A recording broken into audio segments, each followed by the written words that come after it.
আসসালামু আলাইকুম ওয়া রাহমাতুল্লাহি ওয়া বারাকাতুহু। ইন্নাল হামদুলিল্লাহি ওয়াহদাহু ওয়াস সালাতু ওয়াস সালামু আলা মান লা নাবিয়্যা বা'দা, আম্মা বা'দ। ফাআউযু বিল্লাহি মিনাশ শাইতানির রাজীম। বিসমিল্লাহির রহমানির রহিম। ওয়া মা আরসালনা মির রাসূলিন ইল্লা বিলিসানি কওমিহি লিয়ুবাইয়িনা লাহুম। প্রশংসা আল্লাহ রাব্বুল আলামিনের জন্য, দরুদ ও সালাম বর্ষিত রাসূল সাল্লাল্লাহু আলাইহি ওয়াসাল্লামের প্রতি। প্রিয় দিনী ভাই, যে বিষয়টি নিয়ে আজকে উপস্থিত হয়েছি সেটি হচ্ছে জুমার খুতবা। অর্থাৎ জুমার খুতবা বাংলাতে হবে বা মাতৃভাষায় হবে নাকি আরবিতে হবে, মূলত এটাই হচ্ছে বিষয়। আমরা গতকাল দেখেছি যে সিলেটের এক মসজিদে শায়েখ আব্দুল কাইয়ুম হাফিজাহুল্লাহ বাংলাতে বা মাতৃভাষায় জুমার খুতবা দেওয়ার কারণে ওনাকে অনেক কটাক্ষ করা হয়েছে। প্রশ্ন হচ্ছে জুমার খুতবা মাতৃভাষায় নাকি আরবিতে। প্রিয় দিনী ভাই, আল্লাহ রাব্বুল আলামিন সূরা ইব্রাহিম 14 নম্বর সূরার 4 নম্বর আয়াতে বলেন, ওয়া মা আরসালনা মির রাসূলিন ইল্লা বিলিসানি কওমিহি লিয়ুবাইয়িনা লাহুম।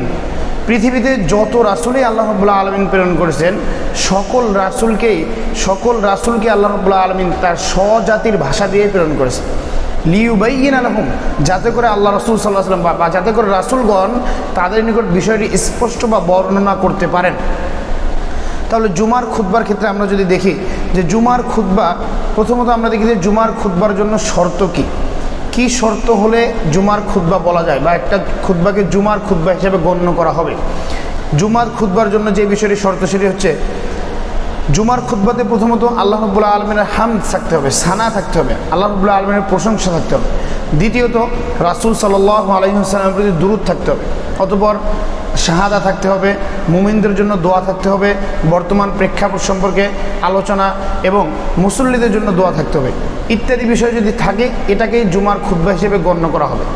ইবনে তাইমিয়া রাহিমাহুল্লাহ একটা সুন্দর এবং চমৎকার কথা উল্লেখ করেছেন। তিনি বলেছেন যে জুমার খুতবা শুধুমাত্র মৃত্যুকে স্মরণ করা এবং দুনিয়ার জীবনকে নিন্দা করা বিষয় দিয়ে শেষ করলেই জুমার খুতবা হবে না। মানে উনি বলতে চেয়েছেন যে জুমার খুতবার একটু লম্বা বা একটু দীর্ঘ হতে হবে। প্রিয় দিনী ভাই, এবার আসুন আমরা দেখি যে জুমার খুতবার দ্বারা মূলত কী উদ্দেশ্য, জুমার খুতবা কেন দিতে হবে বা জুমার খুতবা কেন দেয়। আমরা সর্বপ্রথম যে হাদিসটি স্মরণ করিয়ে দেব, জাবের বিন সামুনা রাদিয়াল্লাহু তাআলা আনহু থেকে বর্ণিত। তিনি বলছেন, কানাত লিন নবী সাল্লাল্লাহু আলাইহি ওয়াসাল্লাম খুতবাতান। আল্লাহ রাসূল সাল্লাল্লাহু আলাইহি ওয়াসাল্লামের দুটি খুতবা ছিল। ইয়াজলিসু বাইনাহুমা, আল্লাহ রাসূল এই দুইটা খুতবার মাঝখানে বসতেন। ইয়াকরাউল কুরআন ওয়া ইউযাক্কিরুন নাস, তিনি কোরআনের আয়াত খুতবাতে তেলাওয়াত করতেন, পাঠ করতেন এবং লোকদেরকে তিনি উপদেশ দিতেন। সহিহ মুসলিম 2032 নম্বর হাদিস। প্রিয় দিনী ভাই, অত্র হাদিস থেকে আমরা জানতে পারি যে রাসূল সাল্লাল্লাহু আলাইহি ওয়াসাল্লাম দুইটি খুতবা দিতেন। এক, দ্বিতীয় বিষয় যেটি জানতে পারি সেটি হচ্ছে রাসূল সাল্লাল্লাহু আলাইহি ওয়াসাল্লাম খুতবাতে কোরআনের আয়াত পাঠ করতেন এবং মানুষকে উপদেশ দিতেন। তাহলে এই হাদিস থেকে আমরা স্পষ্ট হতে পারি যে খুতবার উদ্দেশ্য হচ্ছে মানুষকে উপদেশ দেওয়া, মানুষকে আদেশ দেওয়া বা মানুষকে কল্যাণকর কাজে উৎসাহ করা এবং অকল্যাণকর কাজ থেকে নিষেধ করা। প্রিয় দিনী ভাই, আরেকটি হাদিস আমরা যদি দেখি, সহিহ বুখারীর হাদিস নাম্বার 932, জাবের বিন আব্দুল্লাহ রাদিয়াল্লাহু তাআলা আনহু থেকে বর্ণিত। তিনি বলছেন, যা রাজুলুন ওয়ান নবী সাল্লাল্লাহু আলাইহি ওয়াসাল্লাম ইয়াখতুবু, একজন লোক আসলো, আল্লাহ রাসূল সাল্লাল্লাহু আলাইহি ওয়াসাল্লাম এমত অবস্থায় খুতবা দিচ্ছিলেন। খুতবা দেওয়াকালীন সময় একজন লোক এসে বসে গেল। আল্লাহ রাসূল সাল্লাল্লাহু আলাইহি ওয়াসাল্লাম ওই ব্যক্তিকে বললেন যে, আসল্লাইত, তুমি কি, ইয়া ফুলান আসল্লাইত, তুমি কি নামাজ পড়েছো, হে অমুক তুমি কি নামাজ আদায় করেছো। আল্লাহ রাসূল, ওই ব্যক্তি বললেন যে না, আমি নামাজ পড়িনি। তখন আল্লাহ রাসূল সাল্লাল্লাহু আলাইহি ওয়াসাল্লাম বললেন, কুম ফারকা, তুমি দাঁড়াও এবং নামাজ পড়ো। প্রিয় দিনী ভাই, এই হাদিস থেকেও আমরা বুঝতে পারি যে আল্লাহ রাসূল সাল্লাল্লাহু আলাইহি ওয়াসাল্লাম ব্যক্তি বিশেষে জুমার খুতবায় ব্যক্তি বিশেষে নির্দিষ্ট করে একজন ব্যক্তিকে উপদেশ দিয়েছেন। প্রিয় দিনী ভাই, তাহলে জুমার খুতবার দ্বারা উদ্দেশ্য মূলত মানুষকে উপদেশ দেওয়া, মানুষকে আদেশ করা, মানুষকে অন্যায় কাজ থেকে নিষেধ করা, মানুষকে আল্লাহর কথা স্মরণ করিয়ে দেওয়া, মৃত্যুর কথা স্মরণ করিয়ে দেওয়া ইত্যাদি।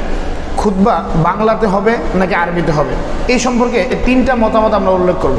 প্রথম মতামত হচ্ছে ইমাম মালিক রাহিমাহুল্লাহর মত, যে তিনি বলছেন যে জুমার খুতবা এটা আরবিতে হতে হবে, আরবিতে হওয়াটা আবশ্যক, নচেত আরবিতে না হলে এটা হবে না। দ্বিতীয় মত হিসেবে আমরা বলতে চাই, ইমাম শাফি রাহিমাহুল্লাহ বলছেন যে জুমার খুতবা অবশ্যই মাতৃভাষায় হতে হবে, আর মাতৃভাষায় হলে জুমার খুতবার যে উদ্দেশ্য সেটা অর্জিত হবে, সেটা হাসিল হবে, সেটা অর্জন হবে।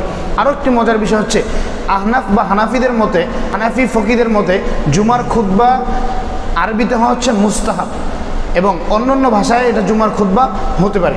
প্রিয় দিনী ভাই, সর্বোপরি আমরা বুঝতে পারলাম যে জুমার খুতবা যদি মাতৃভাষায় না হয়ে অন্য ভাষায় হয় তাহলে জুমার খুতবার যে উদ্দেশ্য সেটা কখনো অর্জিত হবে না, এবং জুমার খুতবার দ্বারা যে মানুষকে দিনের প্রতি আগ্রহ বা দিনের প্রতি উৎসাহ তৈরি করা সেটা কখনোই অর্জিত হবে না। ওমা আলাইনা ইল্লাল বালাগ। আসসালামু আলাইকুম ওয়া রাহমাতুল্লাহি ওয়া বারাকাতুহু।